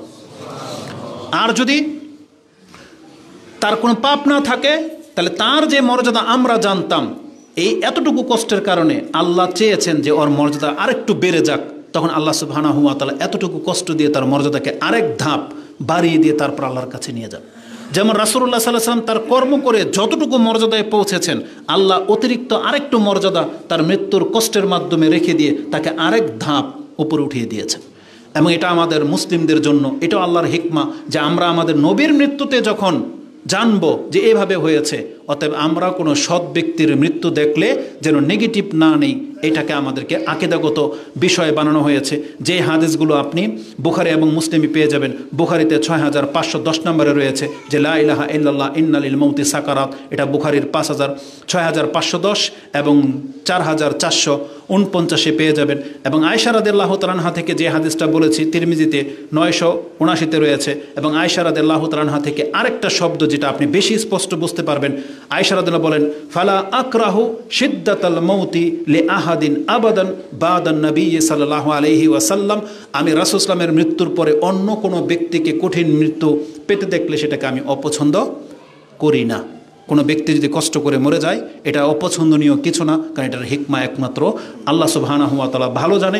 এটা ছিল মৃত্যু সংক্রান্ত আকীদাগত বিষয়।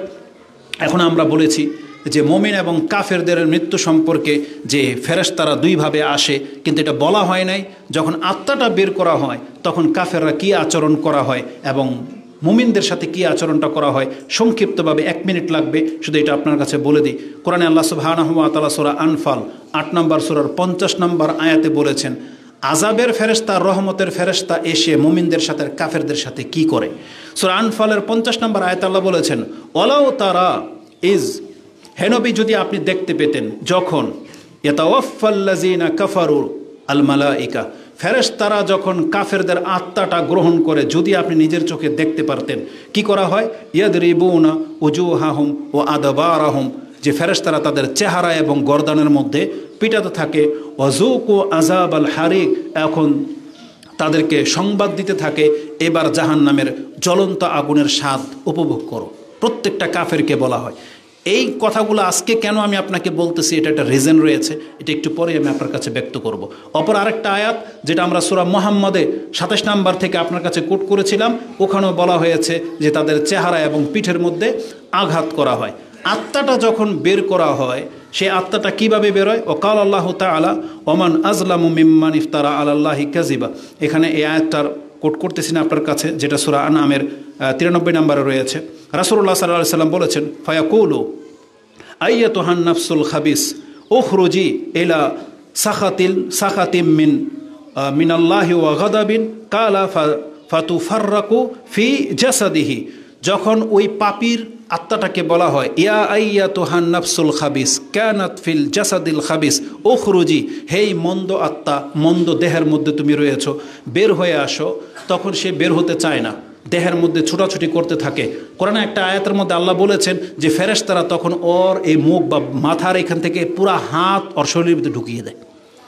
একটা ইনজেকশন যেন ঢুকানো হয় সেটার রেজাল্টটাকে এটা আমরা বুঝি, কিন্তু একজন ব্যক্তির ভিতরে যদি একটা হাত ঢুকানো হয় আপনি কি মনে করেন? আর ফেরেশতারা তো ওই চিকুন শুয়ের মতো হাত ঢুকাবে না, ফেরেশতারা তো এই জন্য ওর ভিতরে হাত ঢুকাবে যেটা আপনার কাছে বর্ষা ঢুকে যাওয়ার চাইতে কষ্টকর হবে, কারণ ওর আত্মা বেরোতে চাচ্ছে না। তখন ওকে কি করা হবে? জোর করে বের করা হবে। একটা বাচ্চাকে, একটা ব্যক্তিকে যখন আপনি ঘর থেকে টানা হেঁচড়া করেন, বেরোতে চায় না, তখন তার সাথে আপনি কত কি আচরণ করেন।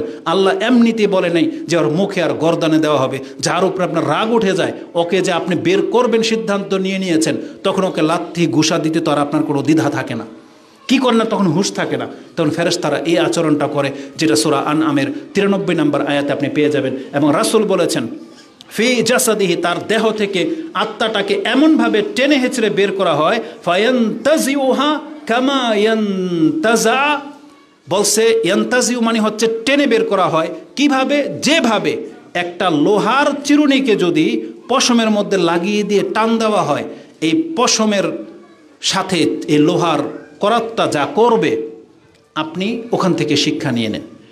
আমি হয়তো পাটের গাইড ওই জায়গায় যাইনি, দেখিনি, তবে আমি দেখেছি ওই ব্লেডের মতো থাকে, করাতের মতো, যেটা মেশিনের মধ্যে পেঁচানো থাকে, আপনি একটা কাপড় দিয়ে দেন, এটাকে তুলা ধুনো করে দেবে, করে না? এই যে তুলা যে মেশিন দিয়ে বের হয়, ভিতরে কি থাকে? কাটা তার থাকে না, যেটা আপনি কাপড়টাকে ছিঁড়ে বেড়ে ফেলে, তারপরে কিন্তু এই পাশ দিয়ে তুলা হয়ে বেরিয়ে যায়। একটা কাফেরের আত্মাটাকে তার ভিতর থেকে এইভাবে তুলার মতন ছিঁড়ে বের করে নিয়ে আসা হবে। আমরা ছোটোবেলায় এটা করেছি, খেলার আমাদের জিনিস তো ওগুলোই ছিল। ওই বেত্তুম গাছের কাটা আছে না, লম্বা হয় না, দুইজনে দুই পাশে ধরে মাটি কাটছেন কখনো বসে বসে, এদিক থেকে ও টানে, এদিক থেকে ও টানে, তখন মাটি কিন্তু ভাগ হয়ে যায়, ছিঁড়ে মাটিকে গুঁড়া গুঁড়া করে কিন্তু দুই দিকে ভাগ হয়ে যায়। আমরা ওই বেত্তুম গাছের কাটা যেটা করতাম, ঠিক বেত্তুম গাছের কাটা, এটা তো আমাদের দেশের এক্সাম্পল, কিন্তু রাসূল সাল্লাল্লাহু আলাইহি সাল্লাম এক্সাম্পল দিয়েছেন লোহার করাতের সাথে। কি বলেছেন তিনি? সাফুদ মিন সুফুফিল মাবলুল। সাফুফ বলা হয় লোহার করাতকে, যেটা ওই সুফ মানে হচ্ছে লিফ, যেটাকে আমরা বলি, ওই যে কী যেন বলে যারা জুটের ব্যবসা করে, হ্যাঁ, লিফ মানে যেটা হচ্ছে পশম দিয়ে তৈরি আর কি, প্লাস্টিক জাতীয়, লুফার যেটাকে এখন বলা হয়। এটাকে যখন লাগিয়ে দিয়ে টান দেওয়া হবে তখন এটাই কাটার সাথে ছিঁড়ে বেরিয়ে যায়, তখন একটা কাফেরের আত্মা তার কলিজা ছিঁড়ে তারপরে আত্মাটা বের হয়। যেই হাদিসগুলো আপনি বুখারী মুসলিমে সহ অন্যান্য কিতাবে পেয়ে যাবেন। ওই যে বারা ইবনে আযিবের কথা বলেছিলাম, এই হাদিসটি মুসনাদে আহমদে 18,534 রয়েছে। এটা ছিল আজকের খুতবার মূল বিষয়, যে আমরা যারা মুসলিম আমাদের উচিত আমাদের পাপগুলোকে থামিয়ে রাখা, বিশেষ করে আমাদের জীবনের শেষ মুহূর্তটাকে যদি আমরা ভালো করতে চাই, এটা আমাদের জন্য অনেক বড় একটা উপদেশ, যেটা আমাকে এবং আপনাদেরকে নিতে হবে। আল্লাহ সুবহানাহু ওয়া তাআলা আমাদের কথাগুলো বোঝার তৌফিক দান করুক। আকুলু লিকাউলি হাযা আস্তাগফিরুল্লাহ লি ওয়া লাকুম ওয়া লিসাইরিল মুসলিমিন ফাস্তাগফিরু ইন্নাহু হুয়াল গফুরুর রহিম।